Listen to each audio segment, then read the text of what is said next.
میں ہوں آپ کا اپنا ہوسٹ راجہ بابا۔ جیسا کہ آپ جانتے ہیں سرزمین لیاری اسپورٹس اور ادبی حوالے سے بہت زرخیز ہے، اور آج ہم اس بات کا ثبوت دیتے ہوئے آپ کی ملاقات کراتے ہیں استاد محترم جناب رفیق بلوچ صاحب سے، جن کی 4 کتابیں ہیں: لکھنا منع ہے، ہمارا اپنا لیاری، درخشاں لیاری کے ستارے اور گلدستہ لیاری۔ آئیے ملتے ہیں جناب رفیق بلوچ صاحب سے۔ السلام علیکم۔ وعلیکم السلام۔ سر، سب سے پہلے کتاب کون سی ہے آپ کی، اور کیسے آپ نے یہ سوچا کہ اب جو ہے نا لیاری کے حوالے سے لکھا بھی جائے، تو ہمارے ناظرین کو بتائیں گے آپ؟ جی، بسم اللہ الرحمن الرحیم۔ اصل میں میری پہلی کتاب لکھنا منع ہے، یہ طنز و مزاح پہ ہے، اور میرا جو شعبہ ہے وہ طنز و مزاح کا ہی ہے۔ اچھا، پہلی جو کتاب ہے لکھنا منع ہے، اس میں ایک کہانی تھی ملا گلاٹی کے نام پر، مزاحیہ کہانی تھی ملا گلاٹی کے نام پر، جس میں لیاری کا پس منظر بیان کیا گیا ہے۔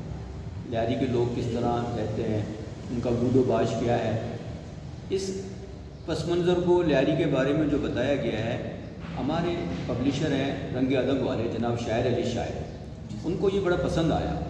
انہوں نے مجھے مشورہ دیا کہ آپ طنز و مزاح کے ساتھ ساتھ لیاری کی ثقافت پر بھی ایک کتاب لکھیں، تاکہ لوگوں کو لیاری کے بارے میں جو لوگوں کے ذہن میں نگیٹو پرسیپشن ہے وہ دور ہو جائے، اور لیاری کا جو اصل چہرہ ہے لوگوں کے سامنے آئے۔ وہ انسپائریشن مجھے ملا ان سے، تو میں نے اپنا لیاری کے نام سے کتاب لکھی۔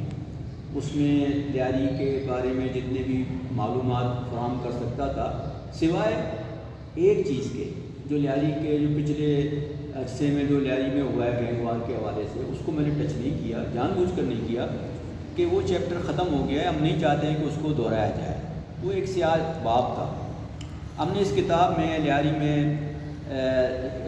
جو لیاری کے بارے میں جو کتاب ہے، اس کے اندر لیاری کی ثقافت، وہاں بود و باش، وہاں رہائشی علاقے اور سڑکیں، قبرستان، مزارات، ان سب کا تذکرہ کیا ہے، اور علمی اور ادبی شخصیات کا بھی جائزہ لیا ہے اس کے اندر۔ جب کتاب کی رونمائی ہوئی، کتاب چھپ کے ہاتھ میں آ گئی، تو ایک احساس یہ ہوا کہ جو علمی و ادبی شخصیات ہیں اس کا باب کمپلیٹ نہیں ہے۔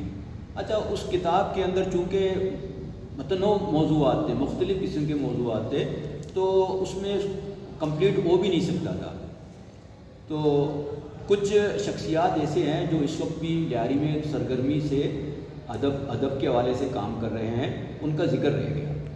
اس کی تلافی کرتے ہوئے میں نے ایک اور کتاب لکھی، درخشاں لیاری کے چاند ستارے۔ اس کتاب میں نے 32 شخصیات کا ذکر کیا ہے جو علم و ادب کے میدان میں سرگرم عمل ہیں، جن میں واجہ افشانی صاحب ہیں جو ایک دینی اور روحانی شخصیت ہیں۔ اس کے علاوہ نون بیم دانش، نادر شاہ عادل، وحید نور، رمضان بلوچ، عیسیٰ بلوچ، حنیف ناشاد اور خرم شہزاد، اور ان کے بھائی مصور مرحوم مصور بلوچ، اور ان کے دوسرے جو بھائی بھی اس فیلڈ میں یہ مسلسل کام کرتے ہیں، تاکہ اس کا مقصد یہ ہے کہ تاکہ جو بیرون جو لیاری کے لوگ ہیں ان کو پتہ چلے کہ لیاری وہ نہیں ہے جو لوگ سمجھتے ہیں۔ لیاری میں بہت کام ہو رہا ہے ادب کے۔ اب میں سمجھتا ہوں کہ یہ جو کتاب میں نے لکھی ہے یہ بھی ابھی ادھوری کتاب ہے، ابھی اور بہت سارے لوگ ہیں جن کا ذکر کرنا رہ گیا ہے، اور میری خواہش ہے کہ میں ایک اور ایڈیشن میں جو باقی ماندہ جو لوگ بچے ہیں ان کا بھی تذکرہ کروں انشاءاللہ، اگر اللہ تعالیٰ نے زندگی دی تو اس پر میں کام کروں گا۔ اس کے بعد پھر جو ہے جیسے جیسے میرا واسطہ لیاری کے ادبی شخصیات سے پڑھتا گیا، اس میں بلوچی ادب کے دانشور بھی شامل تھے، جیسے اسحاق خاموش، اصغر آذر اور عمران فاخر، اور آپ کا ثانی سید، اور گولی مار میں ایک شخص رہتے ہیں امین زامن، فلسفی نوجوان ہیں۔ جب ان سے ملاقات ہوئی تو بلوچی ادب کی طرف بھی میں مائل ہو گیا۔ کامریڈ واحد بلوچ تو پھر میں نے سوچا کہ بلوچی ادب کی بھی خدمت کی جائے، اور اس سلسلے میں نے ایک اور کتاب لکھی گلدستہ، جس میں بلوچی ادب میں بلوچی زبان میں لکھے گئے افسانے اور انشائیہ مضامین کے تراجم شامل ہیں۔ اس کے اندر بھی کافی بہترین ناول اور مضامین اور افسانے شامل ہے۔ یہ ایک اچھی کتاب ہے۔ تو اس طریقے سے میں آہستہ آہستہ بلوچی ادب کی طرف آ گیا، اور اس وقت بھی میرے ہاتھ میں ایک ناول ہے جو فقیر عنبر، انہوں نے ایک ناول لکھا ہے بلوچی میں، اس کا ترجمہ ابھی میرے ہاتھ میں ہے، انشاءاللہ وہ بھی تیار ہوگا۔ اور ساتھ میں ایک کتاب اور تیار ہے جو بلوچی لوک داستانوں پر مشتمل ہے، اور ہم جو بلوچی بطل کہتے ہیں یا اردو میں کہاوت کہتے ہیں، اس کی بنیاد پہ جو کہانیاں ہیں لوک داستانیں، اس کے تراجم بھی میں نے کمپلیٹ کیے ہیں۔ انشاءاللہ وہ بھی جلد ہی اللہ نے زندگی دی اور وسائل دیے تو وہ کتاب بھی چھپ کر آ جائے گی۔